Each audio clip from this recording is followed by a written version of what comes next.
विद्यारम्भं करिष्यामि सिद्धिर्भवतु मे सदा।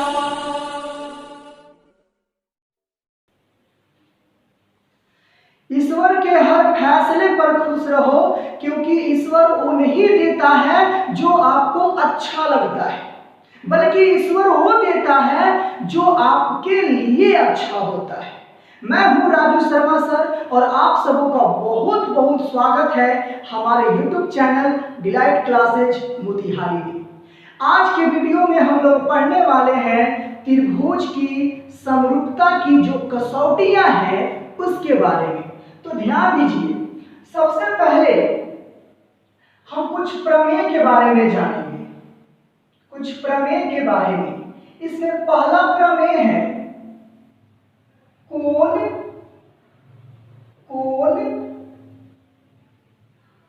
कोण समरूपता। अब इस कोण को इंग्लिश में एंगल कहा जाता है, तो ए समरूपता भी कहा जाता है। दूसरा है, इसी तरीके से आप लोग समझते रहिए, भुजा भुजा भुजा समरूपता, यानी एस समरूपता। तीसरा है भुजा कोण भुजा समरूपता, यानी एस समरूपता। चौथा है कोण समरूपता, यानी ए समरूपता। और फिर है RHS समरूपता। अन्य समरूपता भी है, अन्य समरूपता भी होती है। ध्यान दीजिएगा, सबसे पहले हम एक एक करके इन सबों के बारे में पढ़ लेते हैं और फिर लास्ट में जो हम 6 नंबर लिखे हैं कि अन्य समरूपता के बारे में, तो अन्य समरूपता के बारे में भी हम लोग अध्ययन करेंगे।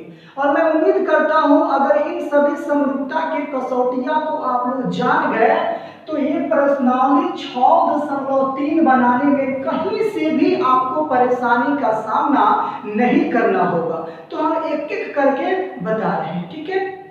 अब देखिए, पहला प्रमेय कहता है कि यदि दो त्रिभुजों में संगत कोण बराबर हो तो संगत भुजाएं एक ही अनुपात में होती है और इसलिए यह त्रिभुज समरूप होते हैं। जैसा कि मैंने पिछले वीडियो में बताया था कि जब दो त्रिभुज समरूप होंगे तो उनके संगत कोण बराबर होंगे और भुजाओं का जो अनुपात होगा एक ही अनुपात में विद्यमान होंगे। तो यहाँ ध्यान दीजिए, इन दोनों फिगर को देखिए, दोनों त्रिभुज है, लेकिन इस त्रिभुज में कहा है पहला प्रमेय कि इनके संगत कोण बराबर होना चाहिए, यानी कोण ए के बराबर कोण पी, कोण बी के बराबर कोण क्यू और कोण सी के बराबर कोण आर। ये संगत कोण क्या होने चाहिए? बराबर होने चाहिए। तो संगत भुजाओं का अनुपात भी होगा तो एक ही आएगा। समझ में आ रहा है? इसलिए दोनों त्रिभुज क्या होंगे? समरूप होंगे। तो किस कंडीशन से? तो सबसे पहले कहा है कि इनके संगत कोण बराबर होने चाहिए, यानी ए समरूपता नियम से। समझ में आ रहा है? तो ए समरूपता से जब बराबर हो जाएगा तो त्रिभुज ए बी सी समरूप हो जाएंगे त्रिभुज पी क्यू आर के। समझ में आ गया? अब यहाँ पे दूसरा प्रमेय कहता है कि यदि दो त्रिभुजों में एक त्रिभुज की भुजाएं, ये दो त्रिभुज है और कहता है कि एक त्रिभुज की भुजा यानी त्रिभुज ए बी सी की भुजा दूसरे त्रिभुज यानी पी क्यू आर की भुजाओं के समानुपाती हो।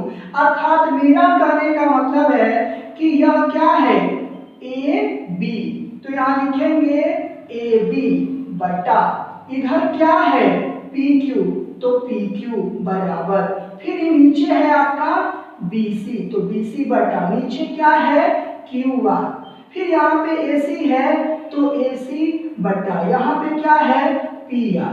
तो ये भुजाओं का अनुपात अगर समानुपाती हो तो इनके कोण भी बराबर होते हैं, और ऐसा कंडीशन मिलता है तो हम इसे क्या कहते हैं, देखिए एस समरूपता, यानी ये भुजाओं के द्वारा हमने त्रिभुज को समरूप किया, इसलिए त्रिभुज ए बी सी समरूप हो गए त्रिभुज पी क्यू आर के। अब यहाँ पे तीसरा प्रमेय को ध्यान से देखिए, कहता है कि यदि एक त्रिभुज का एक कोण, यानी दो त्रिभुज हमारा दिया हुआ है तो एक त्रिभुज का एक कोण, कोई कोण ले लीजिए, ए ले लीजिए, बी ले लीजिए, चाहे सी ले लीजिए, मान लेते हैं कि हम ए ले लेते हैं, यानी एक त्रिभुज का एक कोण दूसरे त्रिभुज के एक कोण के बराबर हो, मान लेते हैं कि हम ले लेते हैं कोण Q, तो कहता है कि बराबर कोणों को अंतर्विष्ट करने वाली भुजा, तो ये कोण जो है इन दोनों कोणों को कौन सी भुजा अंतर्विष्ट कर रही है, तो AB और AC, समझ में आ रहा है। उसी तरीके से इस कोण को कौन अंतर्विष्ट कर रही है, तो PQ और हमारा QR, समझ में आ रहा है।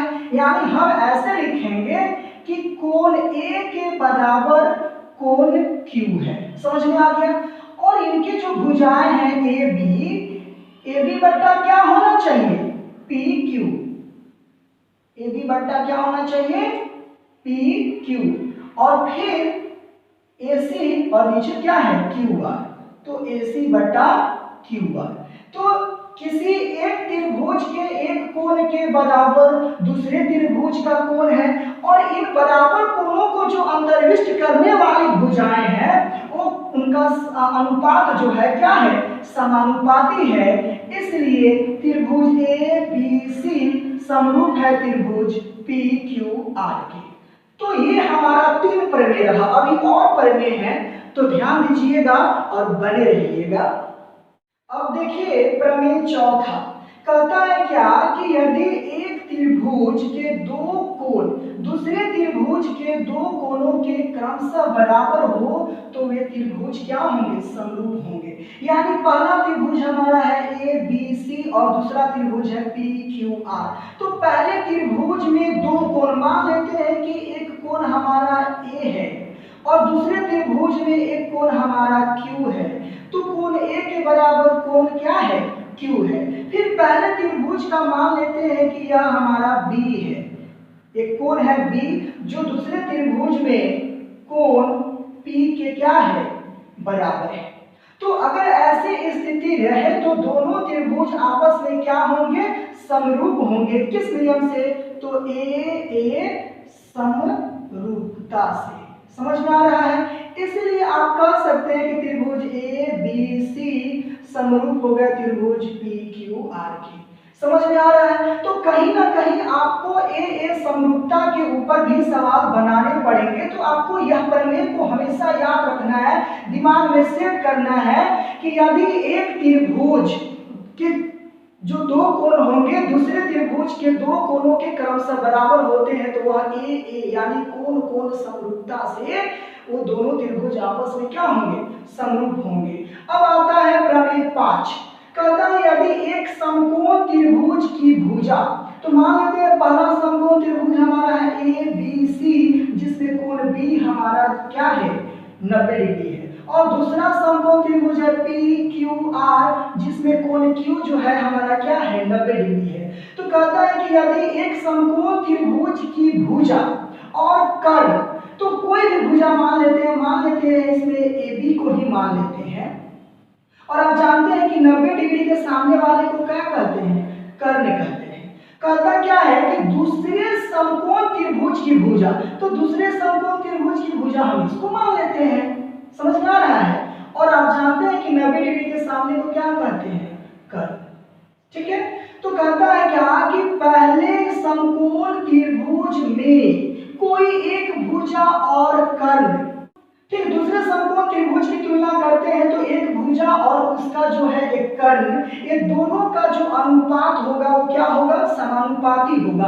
अर्थात हम कहेंगे AB बटा हम कहेंगे QR, और इसका कर्ण का नाम है AC और इसके कर्ण का नाम क्या है? PR। तो ये क्या है? समानुपाती है। अब यहाँ ध्यान देंगे कि इसी थ्योरम को, इसी प्रमेय को हम RHS, इसी को हम क्या कहते हैं? RHS समरूपता। कैसे RHS समरूपता?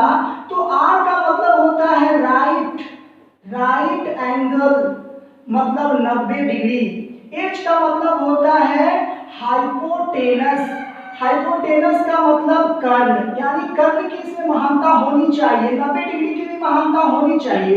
एंड लास्ट है S फॉर होता है साइड का मतलब होता है भुजा, तो साइड की भी महानता होनी चाहिए। तो इस तरीके से हम कह सकते हैं कि त्रिभुज ABC समरूप है त्रिभुज PQR के। किस नियम से? तो RHS समरूपता के नियम से।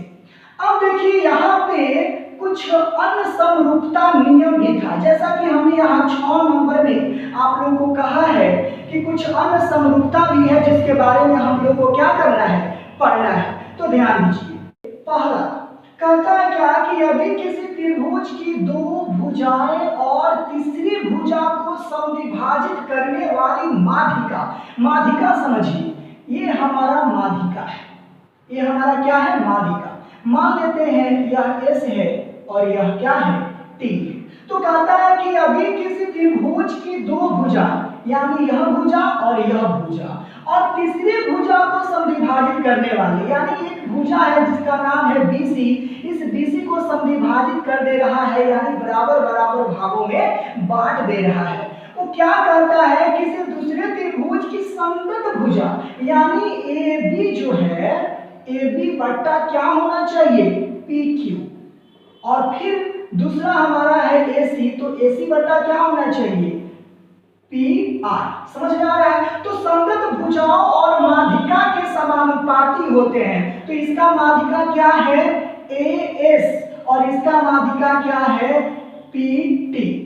तो इस स्थिति में त्रिभुज, इसलिए लिखेंगे त्रिभुज ABC समरूप होंगे त्रिभुज PQR के। तो आप लोग हमेशा ध्यान में रखिएगा कि दो त्रिभुज अगर दिया रहे और दोनों त्रिभुज में AS और PT माध्यिका किसी तीसरे भुजा को समद्विभाजित करता है, तो इस स्थिति में भुजाओं का जो अनुपात होगा और माध्यिकाओं का जो अनुपात होगा, इस समानुपाती के स्थिति में ये दोनों त्रिभुज आपस में क्या होंगे? समरूप होंगे। अब आते हैं ख में। कहता है कि यदि समकोण त्रिभुज के समकोण वाले शीर्ष से, हमने यहाँ पे एक समकोण त्रिभुज बना दिया है, तो इस समकोण त्रिभुज में मान लेते हैं कि कोण B जो है हमारा क्या है? समकोण है। तो यदि समकोण के समकोण वाले शीर्ष से कर्ण पर डाला गया लंब, तो ये कर्ण है और इसी कर्ण पे हम लंब खींच दे रहे हैं, इधर भी और इधर भी। आप तो समझ ही रहे हैं कि जहां पे लंब पड़ता है दोनों साइड में 90 डिग्री का ही कोण बनता है। तो मान लेते हैं इसका नाम हम लिख लेते हैं D। तो फिर ध्यान दीजिएगा, यदि समकोण त्रिभुज के समकोण वाले शीर्ष से कर्ण पे लंब खींचा जाए तो लंब रेखा के दोनों ओर, तो ये लंब रेखा है और इस लंब रेखा के इधर भी और इधर भी, तो दोनों ओर त्रिभुज परस्पर, यानी इस त्रिभुज का नाम है ABD, तो यहाँ लिखेंगे त्रिभुज ABD, और इधर का नाम है BCD, तो लिखेंगे त्रिभुज BCD। तो परस्पर क्या होते हैं? समरूप होते हैं, और साथ ही मूल त्रिभुज, यानी हमारा पहले से दिया हुआ था ABC, तो ये मूल त्रिभुज है, तो लिखेंगे त्रिभुज ABC और फिर त्रिभुज ABC। ये समरूप होंगे किसके? एक तो हमारा A बी डी है, तो लिखेंगे त्रिभुज ए बी डी, और दूसरा हमारा त्रिभुज कौन है, बी सी डी, यहाँ पे लिखेंगे बी सी डी। समझ में आ रहा है?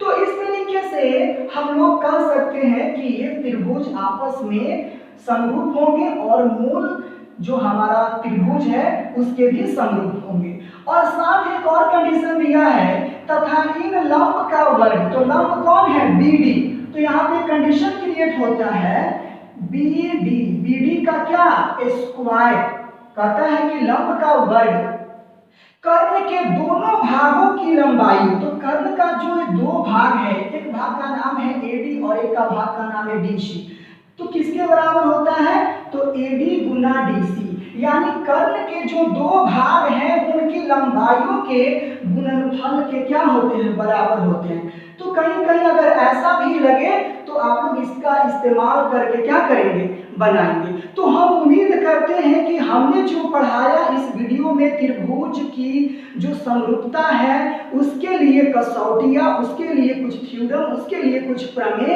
इस प्रमेय के माध्यम से आप प्रश्नावली 6.3 को बड़ी आसानी से बना सकते हैं। अगर फिर भी बनाने में, समझने में आपको परेशानी होती है तो उस क्वेश्चन को आप कमेंट बॉक्स में लिखेंगे कि सर मुझे ये नहीं आ रहा है, मैं कोशिश करूंगा कि उस वीडियो को बना करके मैं आपके पास पहुंचाऊं जहां आपको समझने में दिक्कत हो रही है। तो फटाफट हमारे चैनल को आप लोग सब्सक्राइब कर दीजिए और हाँ, हमारे वीडियो को लाइक कीजिएगा और दोस्तों के पास शेयर भी कीजिएगा। फिर मिलते हैं अगले वीडियो में, तब तक के लिए जय हिंद।